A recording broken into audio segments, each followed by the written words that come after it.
Welcome to Critical Condition. My name is Joe and I love to talk about sports. So as we head to the 2020 NFL season, we've seen NFL free agency come and go, we've seen the NFL draft come and go, and we've even gotten the schedule release. So it's a good time for us sports fans because gives us things to talk about. So what I'm doing today is I'm actually going to take the top 8 NFL quarterbacks in my opinion and I'm going to rank them from number 8 to number 1. And again, I'm just going to emphasize that this is just my opinion. This is the way that I would rank them. And I'm basing this off the 2019 NFL season that we just had. And I'm also basing it off whatever teams did this past offseason as they head to the 2020 NFL season. Okay. Again, just emphasizing this is just my opinions. If you disagree or agree with me, feel free to leave me your top 8 rankings in the comments below. And real quick, before I start, I just want to go ahead and just announce that in honor of my inaugural week here on YouTube, I'm actually doing an Amazon gift card giveaway. So stick tuned to the end of the video to find out how you can win that gift card. Okay, so starting at number 8, I'm actually going to place Dak Prescott in this situation. And this was a pretty easy one for me just because of the fact that that offensive line is returning. They still ranked at number 8, even with Travis Frederick gone. Okay, so I'm not really concerned about the protection. Zeke coming in doesn't hurt him either as far as being a 1,000-yard rusher and easing the pressure off Dak. The things that really does it for me, though, and including him top 8 right now, is just because of the fact that Amari Cooper and Michael Gallup are coming back. 2 of them, both of those guys are 1,000-yard receivers. So that's one. Number 2, they added CeeDee Lamb, who you could argue was probably the best receiver in college football last year. Okay, as well as the one thing I really, really like about the Dallas Cowboys this year is their schedule. They have the 3rd easiest schedule going into the season, and you know how Dak likes to pick off on those weaker teams. So Cowboys fans, should be a good year for you as long as Dak can produce, sign that contract, and move forward. At number 7, okay, I'm going to actually go ahead and rank Deshaun Watson in this. Now, this is very interesting because Deshaun Watson has had a lot to deal with, okay? He's had to deal with, in my opinion, a below-average head coach, and he's having to deal with not just a below-average head coach, but a below-average GM. They just lost DeAndre Hopkins. So why am I including Deshaun Watson at number 7 right now? Well, the last 2 full years that he started a game, he's 21-10. Next, he's been able to overcome a terrible offensive line and translate that into wins, okay? Not every quarterback can do that. Look at what happened to Jared Goff. The moment his offensive line got deteriorated, he started to struggle, okay? Deshaun Watson, the last 2 seasons, has had to deal with the 31st ranked offensive line and the 20th ranked offensive line. Now, I do believe that they're improving and they're getting better, but Deshaun Watson has been getting rushed. The shortage of weapons, I don't see that hurting him, though, because he's the kind of franchise player that can overcome a terrible situation. Not all guys are built like that, but he is in this situation. So at number 6, I have Aaron Rodgers, okay? So one thing I don't like about his situation right now as far as the kind of numbers that Aaron Rodgers is going to post is that the clear direction that the Packers are going in is to more of a run-first offense. They're trying not to be too Aaron Rodgers dependable. They went out this past year in the draft, and all 7 rounds came and went, and they did not draft a single receiver. Put aside the fact that they drafted 2 offensive linemen, they drafted a bruising running back in A.J. Dillon, and the tight end that they drafted is really just known to be a blocking tight end. That's what he's being characterized as. In my opinion, just shows me the fact that the Green Bay Packers' direction is just run the football, play keep away, and play good defense. And there's nothing wrong with that. It doesn't mean that I don't think Aaron Rodgers is talented, but I feel like with the situations that he has to work with, again, the only really big threat that he's got is Devontae Adams, and sometimes, he's prone to injury. Doesn't leave Aaron a whole lot of options available. That's why Aaron Rodgers is number 6. So at number 5, I have Atlanta Falcons quarterback Matt Ryan. I know, Matt Ryan over Aaron Rodgers, but hear me out here, okay? I'm not saying that Dan Quinn is an amazing NFL head coach, but I do like what Matt Ryan brings to the table.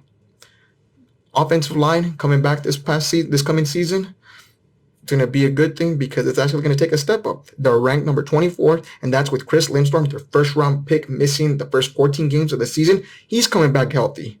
James Carpenter is coming back healthy. He was dealing with injury issues last season. Plus, you're solid at the left tackle position with Jake Matthews and your center and Alex Mack. Great players right there, and that'll shore up that protection and will only boost it up and move the Atlanta Falcons offensive line higher in the ranking system when it comes to that. Another thing, I like the Atlanta Falcons situation on offense better than the Green Bay Packers because not only do they have Julio Jones, who one could argue is the best receiver in football, but they also have Calvin Ridley as a number 2. They signed Laquan Treadwell. He's okay. Okay, he's not exactly a world beater or anything like that, but I do like the addition that they have with Hayden Hurst. Hayden Hurst is a very intriguing addition because he got overshadowed by Mark Andrews up in Baltimore, but still a nice player. He's going to get his opportunity now to just start and be that main tight end receiving option that Matt Ryan likes to throw to. So again, I see a lot more potential with this Falcons offense. I do know that they signed Todd Gurley, but the thing about Todd Gurley is we don't know what his situation is. Okay, we don't know what's going on with that knee. I don't know that.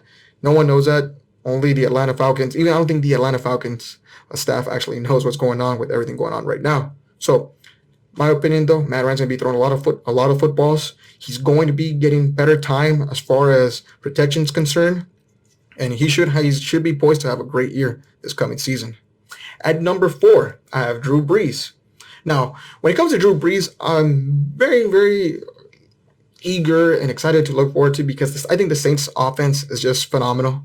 Okay, I'm a huge fan of Alvin Kamara, and not only Alvin Kamara isn't really known for rushing the football and getting you 1,000 yards of rushing, but he's a great pass catcher. He catches at least 81 balls per season, and he really gives Drew another weapon to throw to. In addition, that's Michael Thomas, who led the league in receptions, and I like the fact that they added Emmanuel Sanders to the Drew Brees' arsenal. Okay, they have Michael Thomas, Emmanuel Sanders, Traquan Smith, who can be a little bit underrated in there to relieve Drew. My only concern, though, going into this coming season is last season, Drew put up some good numbers. He missed 5 games, and that's a thing. He took 5 games off. So as we head into the season, I'm assuming that he's going to play healthy. I'm assuming that he's going to be available for all 16 games. So the biggest question mark that I have when it comes to Drew Brees is seeing how Father Time's going to take a toll as the season goes on. Because, again, you're a quarterback, you're getting hit, you're taking unnecessary shots sometimes, and we'll see how Drew's body holds up. At number 3, I have Lamar Jackson. Yes, I have the NFL MVP going at number 3. But again, my reasoning behind this is Lamar Jackson is just really known for just rushing the football. Yeah, I know he had a good year throwing the ball, okay, through 36 touchdowns. But my concern is that once people got a feel for him, they're able to neutralize him. And that's the biggest concern with him, just because of the fact that 2 years ago, when he started, Chargers got a second look at him, and they were able to neutralize him. As well as now, you saw it this past season, Tennessee, okay, they covered the running game, forced him to throw, and you really felt like the pressure really got to Lamar at that point, okay? They fell behind and weren't able to catch up just because this team wasn't designed for that, okay? I still like him. I still think he's a great player. But again, we know what the Ravens' identity is going to be this coming season. It's run the football, play great defense, okay? And the running game, believe it or not, it's going to get even better when it comes to adding J.K. Dobbins, who is a great running back from Ohio State that I really do like. So this team's identity is pretty clear, okay? They're going to try to not force Lamar to be throwing the ball 25 to 30 times. They want to keep the ball on the ground, and they want to be able to neutralize the clock like that. Again, though, it's just the reason why I have a number 3 on my list. I'm still very concerned at how he's going to hold up for the season when it comes to teams getting more footage on him and being able to game plan for him a lot better. Again, I think he took the league by storm. Without a doubt, was the MVP last season, but in my list, he's number 3. So at number 2, I have Russell Wilson.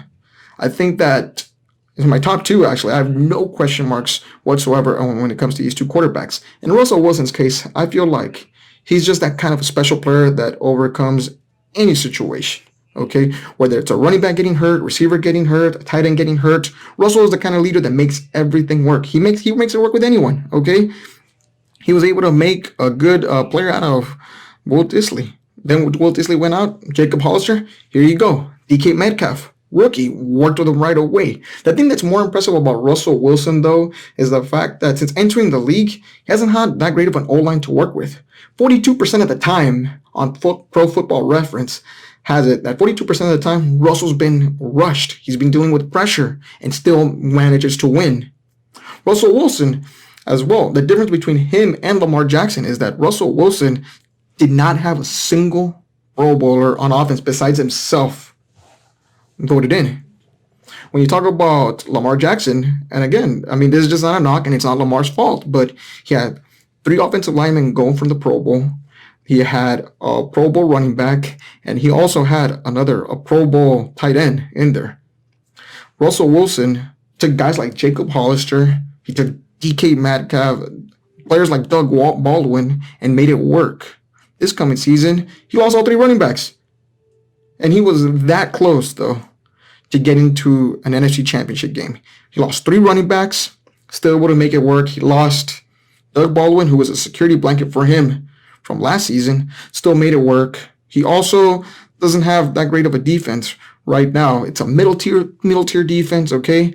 But it's not what it used to be. Russell Wilson, I think it's outrageous the fact that he's never gotten an NFL MVP vote. But Russell Wilson is the clear leader of this team. Pete Carroll wouldn't really have a job if it wasn't for Russell. And it just makes him that much more valuable to me, and that's why he's number 2. And number 1, okay? No one can argue this. Patrick Mahomes, okay? Won the NFL MVP 2 years ago, won a Super Bowl championship this coming year. He's already been voted an All-Pro. He's one of only 2 quarterbacks to throw for over 5,000 yards and 50 touchdown passes. Patrick Mahomes is the star, taking the league by storm. It's pretty ridiculous just to see how good he is, and it doesn't really feel like he is yet to hit his ceiling. Andy Reid landed on a great quarterback, and Patrick Mahomes is pretty much what other NFL quarterbacks are aspiring to be, and in my opinion, is my number 1 player. Thanks for watching. If you like content like this, feel free to like and subscribe. If you want to have a discussion on my rankings, feel free to comment down below. As for the giveaway, all you gotta do is be a subscriber, go to my Instagram page for Critical Condition, which will be linked down below. Follow the instructions that are there, but all you gotta do is just tag 2 people, and that's it. You're in the giveaway. The winner will be announced on Wednesday's video. Thanks for all the support. I'll see you next time.